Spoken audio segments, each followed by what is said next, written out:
Jusqu'où iriez-vous pour échapper à la mort? Découvrez nos 3 histoires vraies de survivants et leurs expériences terrifiantes. Préparez-vous à plonger dans l'horreur en haute mer, dans les flammes brûlantes de l'enfer et face à un psychopathe. Imaginez avec moi, vous dormiez, le corps fatigué, bercé par le doux mouvement d'un bateau. Tout semblait si tranquille que même les sons de l'océan, les craquements du bois sous les vagues et le grincement des chaînes d'ancrage ressemblaient à une berceuse. Mais soudain, au milieu de la nuit, quelque chose a changé. Un bruit sec a déchiré le silence, et le monde que vous connaissiez, sûr et protégé sur le pont d'un yacht de luxe, a commencé à s'effondrer, menaçant et imprévisible. Quand je suis sorti de la cabine, tout était déjà un chaos. Mon mari, Pedro, était à mes côtés, et nous nous sommes regardés, paniqués, essayant de comprendre ce qui se passait. J'ai serré la petite main de ma fille d'1 an, Clara, et j'ai couru avec elle dehors, jusqu'au pont, où le vent glacial et une mer noire et tempétueuse nous engloutissaient. L'air sentait le sel et la peur. Le goût de l'eau salée était sur mes lèvres. En arrivant sur le pont, nous avons immédiatement été enveloppés par un tourbillon de vent et de pluie qui semblait nous repousser vers l'intérieur du bateau. Les éclairs déchiraient le ciel comme des flashs d'appareils photo, illuminant, par instants, le chaos autour de nous. Le yacht se tordait et tanguait, comme un jouet dans les mains d'un enfant incontrôlé. Pedro essayait de me garder calme, mais la terreur était visible dans ses yeux. Nous ressentions le froid pénétrant de la pluie trempant nos vêtements, et le bruit assourdissant des tonnerres faisait battre nos cœurs à tout rompre. Je pressais ma fille contre ma poitrine, et tout ce à quoi je pouvais penser était « Je dois la garder en sécurité, quoi qu'il arrive ». Alors, avant que je puisse comprendre ce qui se passait, l'embarcation a donné un coup. Nous avons senti le sol s'incliner, et en quelques secondes, le yacht entier a basculé sur le côté. J'ai été projeté contre la rambarde, et, dans un instant terrifiant, j'ai perdu Clara de vue. J'ai tendu les bras dans l'obscurité, désespéré, cherchant à tâtons dans le vide, et mon cœur a failli s'arrêter. Mais j'ai alors senti le contact doux de sa peau, et je l'ai serrée de toutes mes forces, la levant le plus haut possible pour la maintenir hors de l'eau, qui envahissait déjà le pont. Autour de nous, tout était cri, désespoir et ombre. J'ai regardé autour de moi, mais je n'ai pas trouvé Pedro. J'ai ressenti une profonde panique, comme si la marée était non seulement autour de moi, mais aussi à l'intérieur, noyant mon espoir. Les quelques secondes où je l'ai perdu de vue ont semblé une éternité. Et tout ce que je pouvais faire était de lutter pour rester à flot et crier son nom dans l'obscurité. Alors que je luttais pour ne pas sombrer, le vent hurlait autour de nous comme une lamentation, mêlée au bruit des choses qui se brisaient et étaient emportées par la mer. J'ai crié pour Pedro, mais la force de la tempête dévorait ma voix, et la peur grandissait à chaque seconde. J'avais à peine la force de garder mes yeux ouverts, l'eau salée giclait constamment sur mon visage, me rendant aveugle et brûlant ma peau. Puis, au milieu du désespoir, j'ai vu ce qui semblait être un signal lumineux. Il a traversé l'obscurité avec une lueur rouge qui a éclairé tout pendant quelques secondes. C'était le seul moment où j'ai vu les débris du yacht à la dérive, déchiquetés, alors que les vagues semblaient grandir encore, comme une montagne d'eau sur le point de s'effondrer sur nous. Au fond de moi, une partie savait qu'il n'y avait plus de retour. Nous étions à la merci de la mer. J'ai senti un courant me tirer loin, et un instant, j'ai cru que j'allais perdre Clara encore une fois. Mes bras étaient douloureux d'effort, mais j'ai continué à tenir ma fille de toutes mes forces. J'ai crié, et j'ai entendu d'autres cris au loin, des échos de voix perdues dans la tempête. L'espoir, déjà faible, semblait s'évanouir, mais tout à coup, j'ai vu des lumières au loin, peut-être d'un bateau de sauvetage, et quelque chose en moi a allumé une dernière flamme de résistance. Ces lumières étaient comme une promesse, et, un instant, j'ai pensé que nous avions une chance. Mais, soudain, une vague encore plus grande est venue, engloutissant tout autour de nous. J'ai senti mon corps être emporté, tournoyant dans l'eau, ne sachant pas où était le haut ou le bas. Clara pleurait, mais le son était étouffé, lointain. Mes bras ont commencé à faiblir, et un frisson m'a envahi. Je ne pouvais pas perdre ma fille maintenant, après tout. Alors, comme dans un cauchemar, une ombre est passée près de nous. Pendant une seconde, j'ai vu le visage de Pedro là, les yeux écarquillés de peur, avant qu'il ne soit emporté par le courant. J'ai essayé de le suivre, mais quelque chose me tirait dans la direction opposée. J'ai lutté, crié, et pourtant, il a disparu dans l'obscurité.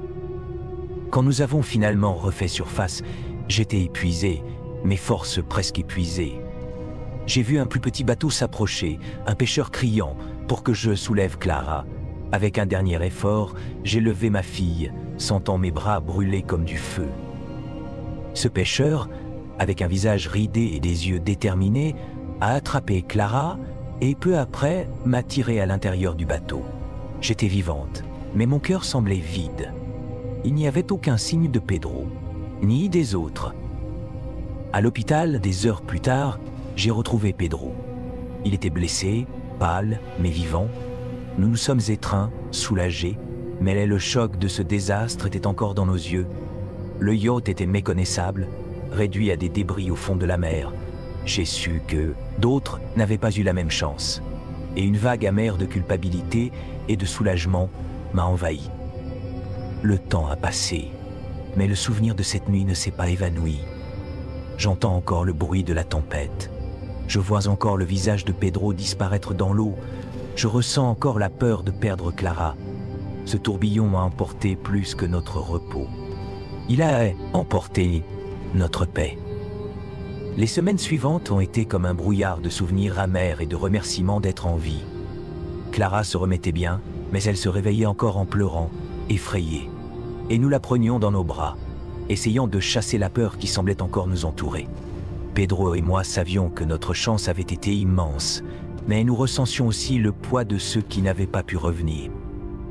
Parmi les disparus, il y avait le milliardaire qui nous avait invités, le propriétaire du yacht, une figure connue, quelqu'un qui, à une autre occasion, aurait été le centre de l'attention et du respect, mais la mer ne se soucie pas de la richesse, et cette nuit-là, nous étions tous égaux devant la tempête. L'affaire a été rapportée dans les journaux, mais la vérité de ce que nous avons vécu, seuls nous la comprenions. Les gens écoutaient et commentaient comme s'il s'agissait d'une histoire sensationnelle, mais pour nous, tout était encore réel, encore latent, comme si, à tout moment, le vent et les vagues pouvaient nous tirer de nouveau. Les nuits blanches et les cauchemars sont des rappels que, jusqu'à aujourd'hui, nous portons. Cette expérience nous a changés. Nous avons appris à vivre un jour à la fois, à apprécier la sécurité que nous avons sur la terre ferme. Nous avons encore nos craintes, mais nous restons forts, avec une nouvelle perspective sur ce qui est important, et s'il y a quelque chose que cette nuit terrible nous a appris, c'est à ne jamais sous-estimer la force de la nature et la fragilité de la vie humaine. Avez-vous déjà imaginé échapper à un tueur en série, laisser un like et regarder jusqu'à la fin? J'avais seulement 20 ans. À l'époque, je travaillais comme secrétaire à la banque Crefisul, au 18e étage du bâtiment Joelma, dans le centre de Sao Paulo. Je me souviens encore du café fort et un peu froid que j'ai bu ce matin-là. Je ne savais pas que cela serait l'une des dernières choses normales que je ferais ce jour-là. C'était un vendredi pluvieux, mais le bureau était agité comme toujours. Le téléphone ne cessait de sonner, des papiers s'empilaient sur les bureaux, et l'odeur du café fraîchement préparé se répandait dans la pièce. Je suis arrivé dans le bâtiment vers 8h30. Je suis monté dans l'ascenseur avec d'autres personnes. Et j'ai monté comme si c'était un jour ordinaire. Au fond, j'ai toujours été un peu anxieuse, mais ce matin-là, quelque chose m'a rendue particulièrement nerveuse. Je ne sais pas bien comment l'expliquer. C'était comme une sensation que quelque chose n'allait pas. Dès que je suis sorti de l'ascenseur et entré dans mon bureau, Marcia, ma collègue et amie, est apparue en courant. C'était une de ces personnes pleines de vie qui arrivaient toujours à vous faire rire. Mais à ce moment-là, son visage était pâle, et ses yeux écarquillés. « Sueli, le bâtiment est en feu !» elle a murmuré presque à bout de souffle. Je suis resté quelques secondes figé, essayant de comprendre ce qu'elle venait de dire. Vous savez, quand vous pensez que ce n'est qu'un malentendu, une panne électrique peut-être. Mais non, on pouvait sentir l'odeur de la fumée. Nous avons couru vers la fenêtre et avons vu cette fumée noire dense, comme un serpent s'enroulant et grimpant rapidement le bâtiment. La fumée montait comme une bête vivante, engloutissant les étages au-dessus de nous. L'air était déjà plus chaud, commençant à brûler dans ma gorge, et la panique a frappé. Marcia m'a tiré par le bras. « Nous devons sortir d'ici, maintenant !» Sa voix tremblait, et cela m'a fait comprendre que le temps était contre nous. Nous avons couru vers les escaliers. C'était comme si tout le monde dans le bâtiment avait eu la même idée en même temps. Des gens montaient, d'autres descendaient, des cris, des poussées, et cette terreur insupportable qui vous pousse à agir de façon automatique. L'escalier était un chaos. Nous sentions la chaleur du feu monter plus vite que quiconque. Marcia a tiré ma main. « Ascenseur, c'est plus rapide !» elle a crié. Sans réfléchir, nous avons filé vers les ascenseurs. Dès que les portes se sont ouvertes, nous avons vu que l'ascenseur était bondé. Des gens entassés, terrifiés, et certaines personnes pleuraient. J'ai senti mon cœur s'emballer. Quelque chose ne semblait pas normal. Marcia serrait ma main très fort. Et au dernier instant, nous avons toutes les deux reculé. Les portes de l'ascenseur se sont fermées devant nos yeux. C'est à ce moment-là que la terreur est devenue réalité. Ces personnes ne sortiraient jamais vivantes. Au milieu du chaos, quelque chose en moi, un instinct presque animal, m'a fait comprendre que le choix que nous venions de faire était entre vivre ou mourir, et nous avons choisi de vivre. Nous montons jusqu'au toit, c'est notre seule chance.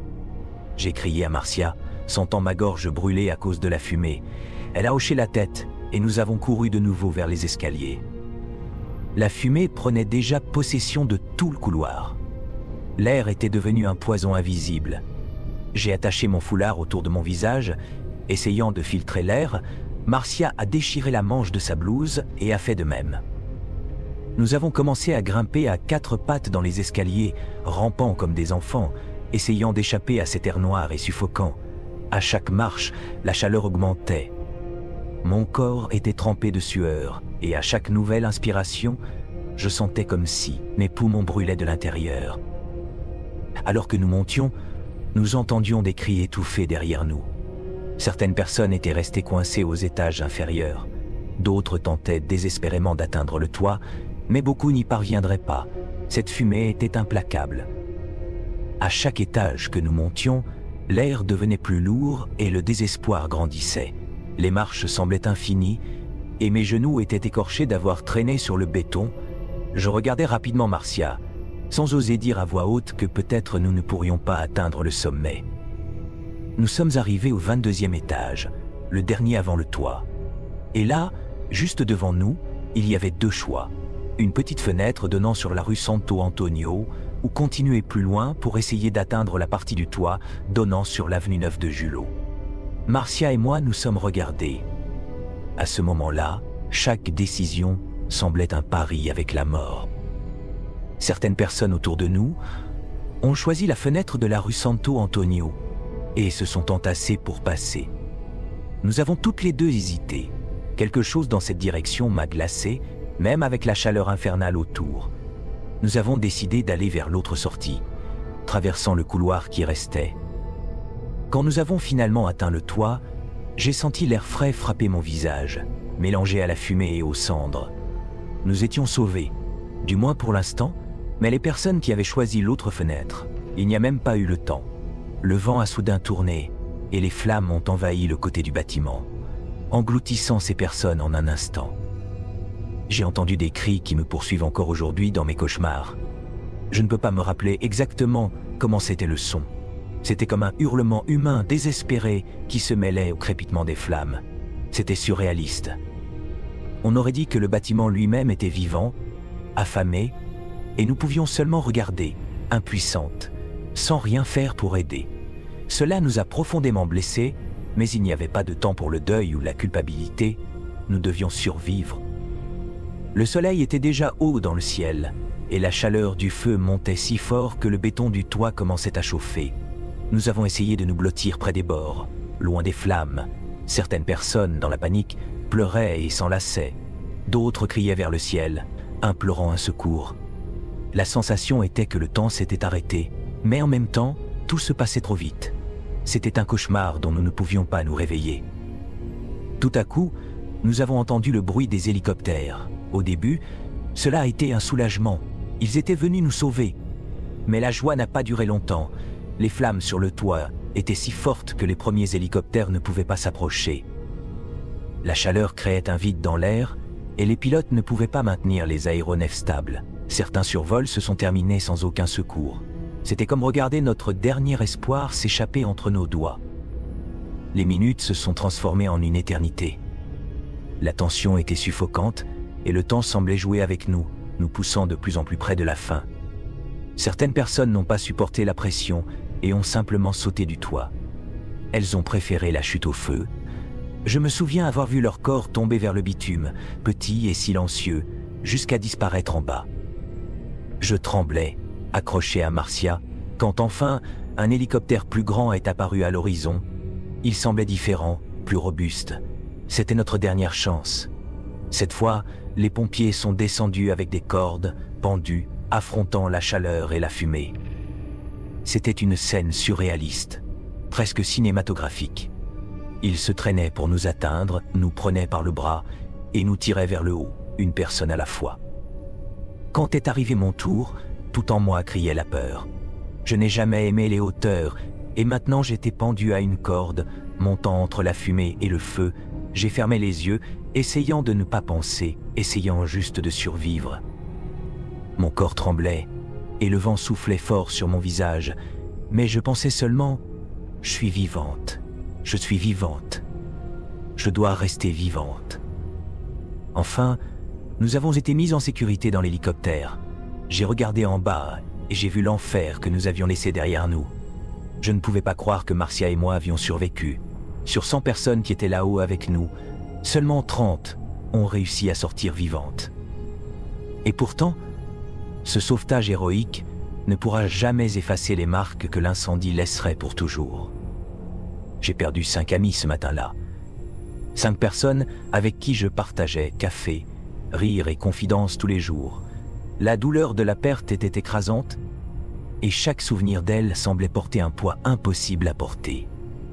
Après ce sauvetage, la sensation immédiate a été celle du soulagement, mais elle n'a pas duré longtemps. À peine avions-nous touché le sol que j'ai réalisé que l'incendie du Joelma n'était pas fini quand nous sommes partis. Il allait nous accompagner longtemps. À l'hôpital, on m'a donné de l'oxygène et soigné mes blessures, mais les véritables marques n'étaient pas sur le corps. Elles étaient dans ma tête, dans les souvenirs qui ne me laissaient pas dormir. Je me souviens que les premiers jours après l'incendie ont été étranges. Les rues de Sao Paulo semblaient plus silencieuses, comme si toute la ville était en deuil. Chaque fois que je fermais les yeux, je revivais ce moment dans l'ascenseur, la porte se fermant avec toutes ces personnes à l'intérieur. Je pensais, et si j'étais entré, et si je n'avais pas écouté cet étrange instinct de sortir? C'était une question qui résonnait dans mon esprit tout le temps. La banque Crefizul a organisé des séances de thérapie de groupe pour ceux qui avaient survécu. C'étaient des rencontres étranges au début. Nous nous asseyions en cercle et nous regardions les uns les autres, essayant de trouver des mots pour décrire l'indescriptible. Il y avait des silences trop longs. Et quand quelqu'un parlait, il y avait toujours une larme qui s'échappait avec les mots. Chacun portait sa culpabilité. Je n'étais pas différente. Pendant 5 mois, rien que d'imaginer entrer dans un ascenseur, mes mains commençaient à transpirer et mon cœur s'emballait. Même un simple bâtiment commercial me rendait nerveuse. Il semblait que chaque porte qui se fermait, chaque petit bruit métallique, me ramenait à ce 1er février. C'était difficile de croire que le monde continuait à tourner alors que tant de vies s'étaient arrêtées là, dans ce bâtiment en feu. Marcia, ma compagne d'évasion, a vécu les mêmes cauchemars. Nous nous sommes soutenus comme nous avons pu, mais il semblait que le feu était encore là, brûlant dans un coin caché de notre esprit. Au travail, c'était étrange de revenir sans ses amis de toujours. Regarder le bureau à côté et voir un espace vide qui, il n'y a pas si longtemps, avait été occupé par une amie partageant secrets et rires. Les absences étaient insupportables. Mais le temps, d'une certaine manière, a passé. Peu à peu, j'ai recommencé à monter dans des bâtiments hauts. La peur a diminué jusqu'à disparaître complètement. Ou du moins, c'est ce que je pensais. Aujourd'hui encore, dans des moments de grande pression ou quand je tombe malade, les cauchemars reviennent. Dans ces rêves, je suis piégé dans le feu. Et la sensation est si réelle que je me réveille avec la peau en sueur, comme si j'étais encore en train de brûler. Le corps ressent ce que l'esprit a essayé d'effacer. J'ai affronté d'autres tragédies après ce jour. J'ai survécu à un cancer. Chaque bataille que j'ai livrée après semblait plus petite par rapport à ce que j'ai vécu au Joelma. Je pense que, d'une certaine manière, cela m'a préparé à ce qui allait venir. Vous n'êtes jamais la même après avoir affronté la mort de si près. Je ne sais pas si cela m'a rendue plus forte ou simplement plus consciente de la fragilité de la vie. Aujourd'hui, je n'ai plus peur des bâtiments hauts, ni des ascenseurs. Je vis de nouveau normalement, comme si cela n'était qu'un chapitre du passé. Mais la vérité, c'est que vous ne sortez jamais complètement d'une tragédie comme celle-ci. Et vous, avez-vous déjà eu à faire un choix qui déterminerait la vie ou la mort? Dites-le nous dans les commentaires. Écoute, j'avais déjà entendu beaucoup d'histoires de rendez-vous qui finissent mal, mais jusqu'à ce moment-là, sincèrement, je n'ai jamais pensé que cela pourrait m'arriver. Et même maintenant, en revivant tout ce qui s'est passé cette nuit-là, c'est difficile de croire que je suis sorti de là vivant. Si quelqu'un m'avait raconté avant, je doute que j'aurais cru. Mais après ce que j'ai vécu, ça m'empêche encore de dormir de temps en temps, tu sais. J'étais dans mon appartement, seul et tranquille, comme presque toutes les nuits pendant ces jours de pandémie. Le monde dehors semblait plus sombre que d'habitude, comme si la ville elle-même avait adopté ce silence tendu et sans vie. C'était une nuit chaude, mais j'avais un frisson inexplicable dans le dos. Et ce n'était pas seulement à cause du temps. La lumière jaunâtre de la lampe dans le salon rendait l'endroit un peu sombre, et le bruit étouffé des quelques voitures en bas faisait tout paraître un peu surréaliste. J'ai fait ce que beaucoup faisaient. J'ai pris mon téléphone et ouvert une application de rencontre. Jusqu'alors, ça avait été juste un moyen de passer le temps, de parler à quelqu'un, de sentir que le monde continuait à tourner, même si c'était à l'intérieur de 4 murs. C'est là que je l'ai rencontré. Lors de notre première conversation, c'était juste un échange de messages comme les autres, mais sa manière d'être était... Je ne sais pas, elle semblait polie, un peu timide. Il a envoyé quelques photos, a posé quelques questions sur moi, et j'ai aussi répondu des choses basiques, sans précipitation. À la fin, nous avons convenu qu'il viendrait à mon appartement. Je me souviens d'avoir ressenti ce frisson dans le dos à nouveau, comme un pressentiment étrange, mais je l'ai ignoré. J'ai pensé que c'était juste le stress du moment, quelque chose de normal. Après tout, il semblait si normal. Il est arrivé rapidement, peut-être 10 minutes après que j'ai envoyé l'adresse. J'ai entendu la sonnette, ce son aigu qui a brisé le silence de l'appartement. Je suis allé à la porte avec le cœur battant, un mélange de curiosité et ce frisson qui insistait à me suivre. Quand j'ai ouvert, le voilà, grand, mince, avec un regard qui semblait fuir le mien chaque fois que j'essayais de le fixer. Il est entré doucement, regardant autour de l'appartement comme s'il ne voulait rien. Son expression était calme, trop calme. Sa façon de marcher était étrange, comme si son corps n'était pas tout à fait en accord. Je l'ai salué et j'ai essayé de lancer la conversation, mais il était de peu de mots. En quelques minutes, nous étions déjà assis sur le canapé, et la conversation était un peu hachée, lui regardant autour, parfois perdu dans son propre monde. En parlant, j'ai remarqué un détail étrange. Il gardait les mains dans les poches de son pantalon, comme s'il cachait quelque chose. J'ai ressenti un léger inconfort, mais j'ai haussé les épaules. Après tout, ça n'avait pas de sens qu'une personne que je connaissais à peine ait de mauvaises intentions, n'est-ce pas? C'était juste une personne un peu timide, peut-être un peu anxieuse. Alors, dans une tentative de briser la glace, j'ai suggéré que nous allions dans la chambre, où l'ambiance pourrait être plus intime et moins formelle. Le chemin vers la chambre semblait plus long que jamais. C'était comme si le temps s'étirait, chaque pas résonnant dans mes oreilles. Une partie de moi voulait qu'il s'en aille, sans vraiment savoir pourquoi. Mais l'autre, celle qui luttait contre le silence des jours, d'isolement, voulait persister. Quand nous sommes entrés, il a enfin sorti les mains de ses poches et a commencé à s'approcher de moi, d'une manière presque prédatrice. Quelque chose dans son expression a changé, une lueur différente dans ses yeux, un sourire qui ne correspondait pas à son visage timide d'avant. Alors, il a mis les mains sur mes épaules et a dit d'une voix presque inaudible « Tourne-toi ». J'ai obéi, un peu perplexe. Au début, j'ai pensé que c'était une sorte de blague ou une manière différente d'intimité. Mais quelque chose en moi criait déjà que ce n'était pas normal, que quelque chose était mal. J'ai respiré profondément, essayant de garder mon calme.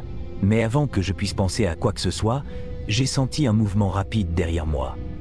Il m'a tiré par les épaules avec force, me mettant dans un étranglement. C'était si soudain que je n'ai pas pu réagir à temps. Il a passé son bras autour de mon cou, serrant avec une précision que seule une personne expérimentée aurait. J'ai essayé de crier, mais l'air commençait déjà à me manquer.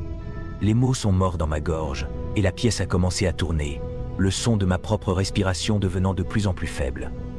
J'essayais de me libérer, mais chaque fois que je bougeais les bras, sa force ne faisait qu'augmenter. C'était étrange. Pourquoi faisait-il ça? Ma vue s'est brouillée, une lumière blanche commençant à se mélanger avec l'obscurité autour de moi. C'est alors que j'ai pensé que, peut-être, c'était la fin.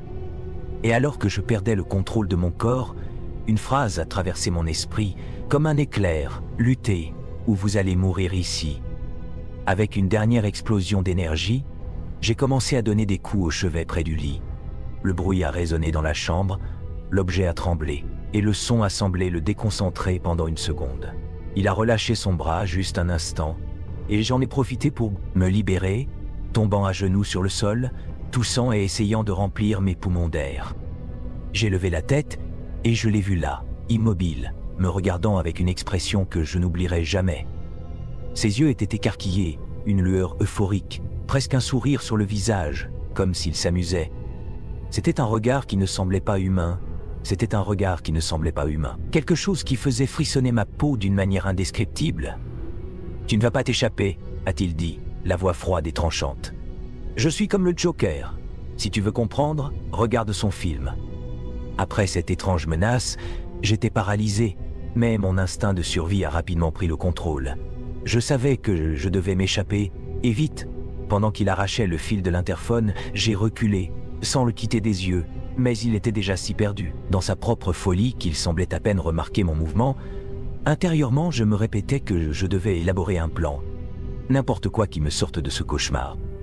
J'ai vu l'interrupteur près de la porte. Une idée a germé, mais je devais être rapide.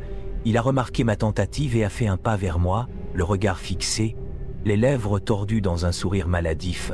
Avant qu'il ne puisse m'atteindre, j'ai frappé l'interrupteur et la chambre a plongé dans l'obscurité. Cela l'a déconcerté. Il a hésité, et c'était l'opportunité dont j'avais besoin. Avec toute la force qu'il me restait, j'ai avancé vers la porte et j'ai tourné la poignée. Il a essayé de me tirer en arrière, mais je me suis débattu, bougeant avec plus d'énergie que je n'aurais jamais pensé avoir. Chaque seconde était une bataille, une partie de moi encore prisonnière de la peur, mais une autre, plus forte, concentrée sur ma survie. J'ai pris de l'élan et je suis sorti en courant dans le couloir de l'immeuble. J'ai frappé à la porte d'un voisin, mais personne n'a répondu. J'ai continué à courir jusqu'à atteindre les escaliers. Ma respiration haletante résonnait dans l'immeuble alors que je descendais, marche après marche, sentant le poids de l'adrénaline me propulser en avant. Finalement, quand je suis sorti dans la rue, la sensation de sécurité a commencé à m'envahir. Mais je savais que je devais appeler la police, et rapidement. Après avoir réussi à sortir de l'immeuble et à courir dans la rue, ma seule préoccupation était d'appeler la police. En quelques minutes, ils sont arrivés sur les lieux, m'ont aidé et ont écouté mon récit. Ce n'est que plus tard, à l'hôpital, que j'ai su que mon histoire n'était pas la première et qu'il y avait bien plus derrière les yeux perturbés de José Thiago Soroka. Les policiers ont décrit le cas comme une course contre la montre pour arrêter le criminel avant qu'il ne fasse d'autres victimes. Moi, qui avais échappé de justesse, je comprenais l'urgence de le retrouver. Au cours des semaines précédentes, Soroka avait déjà commis au moins 2 meurtres d'hommes gays, choisis via des applications de rencontres et des sites de rencontres. Dans le premier cas, la victime, Robson Pam, était professeur d'université et a été étranglé à mort avec la sangle d'un sac en cuir dans son propre lit. Dans un premier temps, la famille a pensé qu'il s'était suicidé, mais la chambre en désordre et le sang sur le matelas indiquaient quelque chose de beaucoup plus sombre. Lorsque la police est arrivée, elle a conclu qu'il s'agissait d'un vol suivi de meurtre, puisque la voiture et les objets personnels de Robson avaient été emportés. La tragédie du cas s'est amplifiée par le fait que son enterrement a eu lieu le jour de l'anniversaire de sa mère. Un jour qui aurait dû être de célébration et de joie. 11 jours plus tard, une autre mort avec le même modus operandi a eu lieu. La victime, cette fois-ci, était un infirmier qui a essayé de se battre pour sa propre vie, mais a fini par être asphyxié. À partir de ce cas, la police a commencé à identifier un schéma. Le tueur utilisait des applications pour attirer les victimes et simulait le début d'un rendez-vous, juste pour les attaquer avec une prise de lutte et les laisser sans défense. Il était clair que Soroka recherchait un profil spécifique. Tous des hommes, jeunes et gais. Une semaine de plus a passé et un troisième crime s'est produit.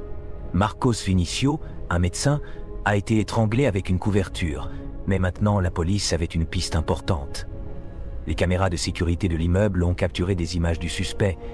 Malgré les difficultés imposées par la pandémie, qui comprenait le port de masque, les enquêteurs ont réussi à analyser les images et ont remarqué un détail caractéristique sur les oreilles du suspect, qui a été fondamental pour l'identifier.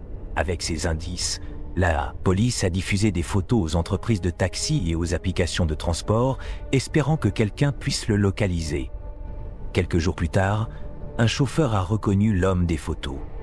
La police a été alertée et est arrivée rapidement sur les lieux, mais malheureusement, elle est arrivée avec 3 minutes de retard.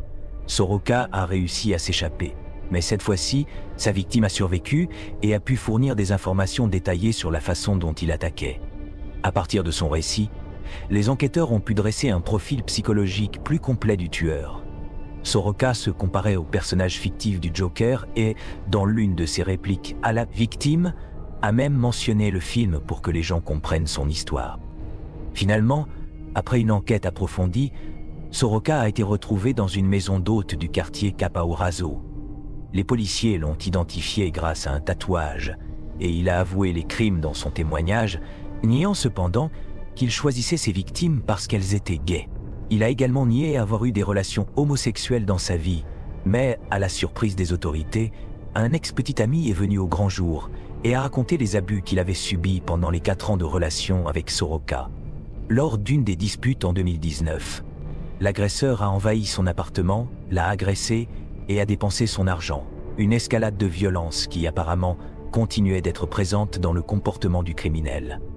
À la fin, le rapport psychiatrique a classé José Thiago Soroka comme psychopathe avec un profond conflit intérieur. Selon le psychologue Guilherme Bertassoni, Soroka a commis ses crimes dans une tentative de nier et de cacher sa propre sexualité, éliminant chez les autres ce qu'il voyait en lui. La sentence a été sévère, avec plus de 130 ans de prison et un motif aggravant d'homophobie. Aujourd'hui, ses avocats essaient de faire appel pour qu'il soit transféré dans un hôpital pénitentiaire, mais pour nous, les survivants, et pour les familles des victimes, la sentence est déjà accomplie dans notre mémoire. Pour suivre nos prochaines histoires, abonnez-vous et activez la cloche de notification. Si vous avez aimé nos histoires, partagez-les avec vos amis pour aider notre chaîne à grandir. Rejoignez notre communauté d'explorateurs du mystérieux et embarquez dans un voyage terrifiant qui éveillera votre curiosité.